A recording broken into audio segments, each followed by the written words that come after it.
Hello बच्चों, आज हम कक्षा 10 स्पर्श भाग 2 का पद्य खंड का 8वां पाठ पढ़ने जा रहे हैं, जो कि एक गीत है और जिसका नाम है कर चले हम फिदा। बच्चों, ये गीत सन 1962 में जो भारत और चीन के बीच युद्ध हुआ था उसकी पृष्ठभूमि पर लिखा गया है और इसको लिखा है कैफी आजमी जी ने। बच्चों, इस गीत में जो सैनिक हैं, सैनिकों ने देशवासियों को देश पर मर मिटने की प्रेरणा दी है। तो हम पढ़ते हैं आज ये गीत, कर चले हम फिदा। कर चले हम फिदा जानो तन साथियों, अब तुम्हारे हवाले वतन साथियों। सांस थमती गई, नब्ज़ जमती गई, फिर भी बढ़ते कदम को न रुकने दिया। कट गए सर हमारे तो कुछ गम नहीं, सिर हमारे का हमने न झुकने दिया। मरते मरते रहा बाकपन साथियों, अब तुम्हारे हवाले वतन साथियों। कर चले हम फिदा जान तन साथियों, अब तुम्हारे हवाले वतन साथियों। बच्चों, ये गीत है, इसको मतलब गाते ही हमारे मन के अंदर जोश आ जाता है, हमारे मन में देशभक्ति की भावना उमड़ पड़ती है। जैसा कि इसमें कवि ने, कैफी आजमी जी ने बताया कि देश के सैनिक कह रहे हैं कि कर चले हम फिदा। फिदा यानी न्यौछावर, कि सैनिक कह रहे हैं कि हम अपने देश के ऊपर अपने आप को, स्वयं को निशावर कर चुके हैं। अब तुम्हारे हवाले वतन साथियों, अब हमने इस देश की जिम्मेदारी आप देशवासियों को सुपुर्द कर दी है, उनके हवाले कर दी है। और सांस थमती गई, मतलब हम अंतिम सांस तक, हमारी सांस रुक रही थी, हम अंतिम सांस तक अपने देश के लिए लड़ते रहे। नब्ज़ जमती रहे, हमारे जो नब्ज़ हैं, हमारी नस हैं, नसों का में हमारा खून जमता जा रहा था, फिर भी हम आगे बढ़ते जा रहे थे। हमने आगे बढ़ते हुए दुश्मनों का सामना करते गए, हमने अपने कदम को पीछे नहीं बढ़ाया, बल्कि हम आगे ही आगे बढ़ते गए। और हमने अपने देश के लिए अपने सिर को कटवा दिया, अपने आप को अपने देश के ऊपर बलिदान कर दिया, लेकिन हमने अपना जो हमारा गर्व है, हमारा अभिमान है हिमालय, उसका हमने सिर झुकने नहीं दिया। और मरते मरते, मतलब अपनी अंतिम सांस तक हम अपने देश के लिए उत्साह से भरे हुए थे और देश के लिए हमने अपने आप को, अपनी जान को अपने देश के लिए लगा दिया। और अब हम इस देश की रक्षा तुम देशवासियों के ऊपर छोड़कर जा रहे हैं। जिंदा रहने के मौसम बहुत है, मगर जान देने की रुत रोज आती नहीं। हुस्न और इश्क दोनों को रुसवा करे, वो जवानी जो खून में नहाती नहीं। आज धरती बनी है दुल्हन साथियों, अब तुम्हारे हवाले वतन साथियों।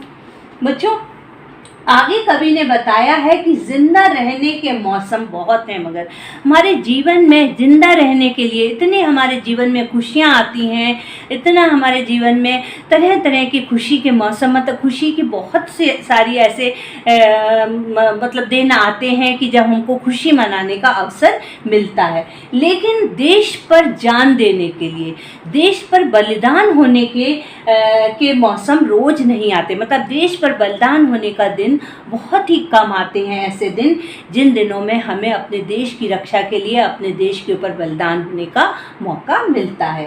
हुस्न और इश्क, हुस्न यानी होता है सुंदरता और इश्क का मतलब होता है प्रेम। दोनों को रस्वा करें, मतलब जो हमारे देश के नौजवान हैं वो हुस्न और इश्क को छोड़कर, खूबसूरती और प्यार को छोड़कर वो अपनी जो ये उनका नव यौवन है, जो उनकी जवानी है, वो उस देश की रक्षा के ऊपर लगा दें। मतलब अपने आप को, अपने यौवन को देश के ऊपर समर्पित कर दें। और वो जवानी ही क्या है, मतलब वो हमारे, मतलब कि हम अपने देश के लिए ना मर मिटें, तो ऐसे हमें ज़िंदा रहने से कोई हमारा मतलब नहीं है। आज धरती, क्योंकि आज धरती है बनी है दुल्हन साथियों, मतलब जो आज हमारी धरती है वो एक दुल्हन, मतलब जो हमारे सैनिक हैं उनके खून से लहूलुहान होकर चारों तरफ, मतलब उनका खून दिखाई दे रहा है, तो दुल्हन की तरह सजी हुई है। जिस तरह, और इसका एक उदाहरण ये भी है कि जिस तरह जैसे पहले स्वयंवर हुआ करते थे, तो स्वयंवर में जो दुल्हन होती थी उसे जीतने के लिए देखिए राजा लोग जो होते थे अपना सब कुछ लगा देते थे कि किसी तरह हम सब कुछ लगाकर उसको जीत लें। तो उसी तरह आज हमको अपनी धरती को अपना सब कुछ समर्पित करके उसकी रक्षा करनी है। और हम मतलब हम जा रहे हैं और अपने इस देश को आप देशवासियों के ऊपर इसकी जिम्मेदारी छोड़कर जा रहे हैं। अब आगे का हम पैराग्राफ पढ़ते हैं बच्चों। राह कुर्बानियों की न वीरान हो, तुम सजाते ही रहना नए काफिले, फतह का जश्न इस जश्न के बाद है, जिंदगी मौत से लड़ रही है गले, बांध लो अपने सर पर कफन साथियों, अब तुम्हारे हवाले वतन साथियों। राह कुर्बानियों की, मतलब हमने जो, हम सैनिकों ने अपनी कुर्बानी दी है देश के लिए, उससे तुम अब बंद मत होने देना। मतलब उसका ये सिलसिला जो लगातार चल रहा है, जो क्रम चल रहा है, उससे आगे इसी तरह बढ़ने देना। मतलब अपने हमारे जो प्राण हैं, हमारे प्राणों का जो बलिदान है हमने किया है, उसे बेकार मत होने देना। और बाद में यह सिलसिला इसी तरह लगातार चलते रहे, जब जब इस देश पर दुश्मन लोग आक्रमण करें तो हम उनसे लड़ने के लिए हमेशा तैयार रहें। फतह का जश्न, फतह यानी जीत का जश्न, मतलब पहले हम अपने देश के लिए, देशवासियों के अपनी मतलब युद्ध में जीत की खुशी से पहले हम अपने देश पर मर मिटने के लिए तैयार हों। हम इस खुशी को पहले मनाएं।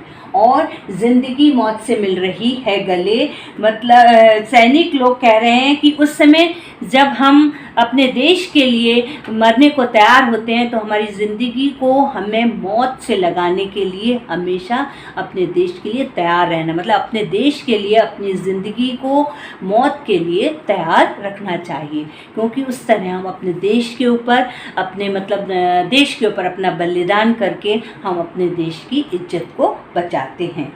हमें अपने प्राणों की परवाह न करके बांध लो अपने सर पर कफन। कफन सर पर बांधना मतलब मौत के लिए, मरने के लिए तैयार रहना, मतलब अपने सर पर ये मौत का कफन, मतलब अपने देश पर मर मिटने के लिए तैयार रहिए आप सभी लोग। अब हम अपने देश की जिम्मेदारी आप लोगों के ऊपर छोड़कर जा रहे हैं। अब इस वतन की, इस देश की जिम्मेदारी आप लोगों के कंधों पर है। आगे पढ़ते हैं बच्चों। 4th पैराग्राफ है, खींच दो अपने खून से जमी पर लकीर, इस तरफ आ न पाए न रावण कोई, तोड़ दो अगर हाथ उठने लगे, छू न पाएगा सीता का दामन कोई, राम भी तुम ही लक्ष्मण साथियों, अब तुम्हारे हवाले वतन साथियों। कवि कह रहे हैं इसमें कि खींच दो अपने खून से जमी पर लकीर। जिस तरह सीता की रक्षा के लिए लक्ष्मण ने लक्ष्मण रेखा खींच दी थी, उसी तरह कवि कह रहे हैं कि अपनी खून से इस जमीन पर लकीर खींच दूँ, जिस तरह कोई भी दुश्मन रूपी रावण हमारे देश के अंदर प्रवेश नहीं कर पाए, मतलब इस तरफ आने ना पाए, और तोड़ दो। अगर कोई भी आगे बढ़ने के लिए हमारे तरफ अपने हाथ बढ़ाए तो हमें उनके हाथों को तोड़कर रख देना है, क्योंकि छू ना पाएगा सीता का दामन कोई, क्योंकि हमारी जो भारत माँ है, हमारी भारत भूमि है, जो हमारा भारत देश है, वो सीता माँ की तरह पवित्र है। इसलिए कोई भी दुश्मन उसको छू ना सके, और कोई छूने की कोशिश करे तो हमें उसके हाथों को तोड़ देना चाहिए। राम भी तुम ही लक्ष्मण साथियों, कभी कह रहे हैं कि तुम ही राम हो। अब जो हमारे देशवासी हैं वही राम हैं और वही लक्ष्मण हैं। वो अपने देश की रक्षा के लिए अपना सब कुछ निछावर करने के लिए तैयार हो जाएं। तो बच्चों, हमने ये कविता ये गीत है कैफी आज़मी जी ने लिखा था इसको सन 1962 में, जब भारत ने चीन पर आक्रमण किया, चीन और भारत की लड़ाई हुई थी, और इसको एक फिल्म में उन्होंने प्रदर्शित किया था, जिस फिल्म का नाम था हकीकत। तो बच्चों, इसके साथ हम यहीं पर ये चैप्टर ख़त्म करते हैं। नेक्स्ट वीडियो में अगले चैप्टर के साथ आपसे मिलेंगे। बाय।